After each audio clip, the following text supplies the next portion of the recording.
Walt Disney's Cinderella. Once upon a time, in a faraway land, lived a sweet and pretty girl named Cinderella. She made her home with her mean old stepmother and her 2 stepsisters, and they made her do all the work in the house. Cinderella cooked and baked. She cleaned and scrubbed. She had no time left for parties and fun.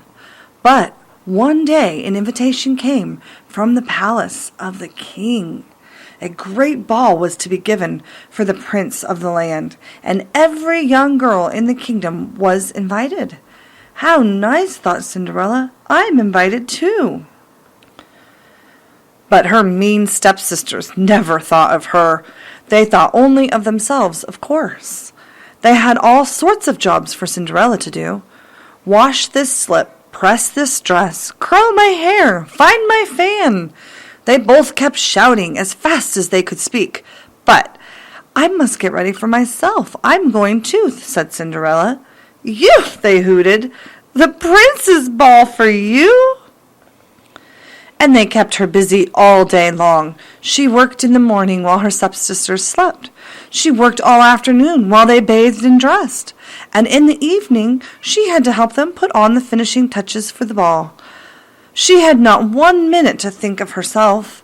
Soon the coach was ready at the door.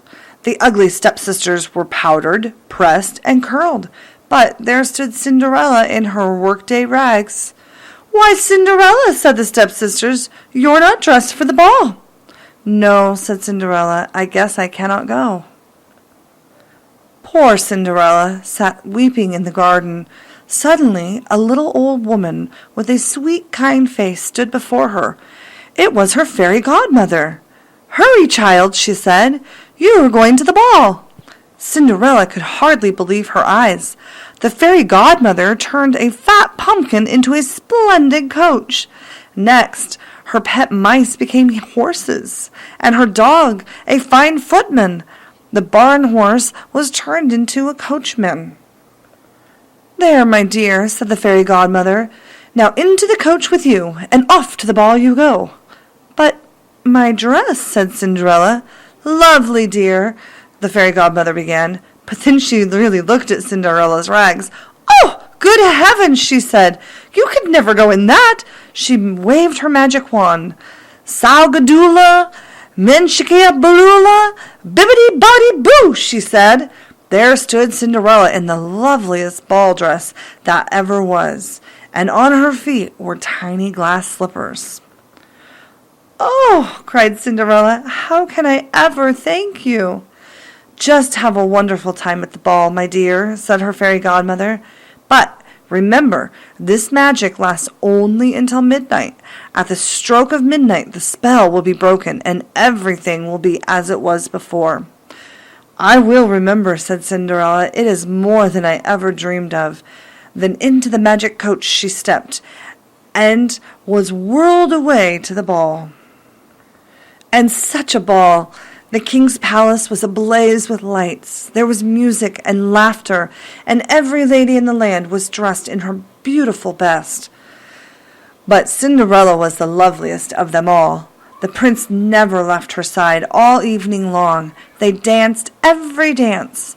They had supper side by side, and they happily smiled into each other's eyes. But all at once the clock began to strike midnight. Bong! Bong! Bong! "Oh!" cried Cinderella. "I almost forgot!" And without a word, away she ran out of the ball room and down the palace stairs.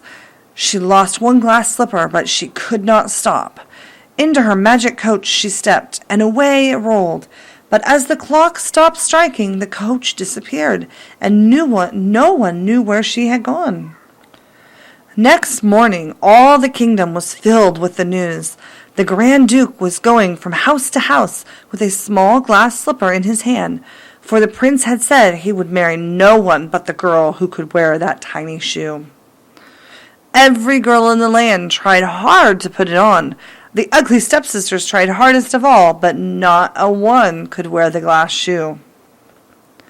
And where was Cinderella? Locked in her room, for the mean old stepmother was taking no chances of letting her try on the slipper. Poor Cinderella! It looked as if the Grand Duke would surely pass her by. But her little friends, the mice, got the stepmother's key, and they pushed it under Cinderella's door. So down the long stairs she came. As the Duke was just about to leave, "Please," cried Cinderella, "please let me try."